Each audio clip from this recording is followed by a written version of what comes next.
Hey y'all, we're making carne guisada today and we're doing it in the Instant Pot.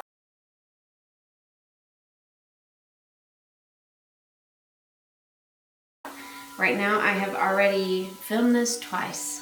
This is going to be the third time because my head keeps getting cut off. But so I have the chopped onion.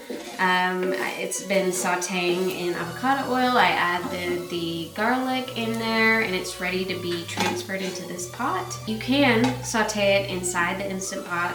I just don't like the way things saute in the Instant Pot for some reason, so I do it in a skillet and then transfer it over. So I'm about to transfer this over and then brown the stew meat in here and then put it all together with the rest of the ingredients, pressure cook it, and then we will have a very yummy, delicious, cozy meal served with, you could do rice. We like to do flour tortillas. You can make tacos out of it, burritos, but I usually just put it in a bowl with cheese, sour cream, avocado, and then we just dip the flour tortillas in it. I cannot wait. The one thing I will say that I don't have that the recipe calls for is bell pepper.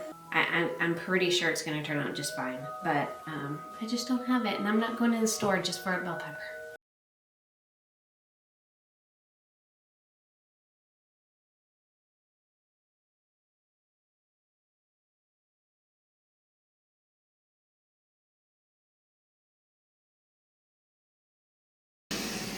Oh, it's like a high. All right, we're pressure cooking. I'm gonna do 40 because usually anything I cook takes longer than what the recipe says it needs. And we will see what we get with 40 minutes on the pressure cook setting. Okay, sorry that it's so hard to see, but it has cooked for 40 minutes in the pressure cooker and it's perfect.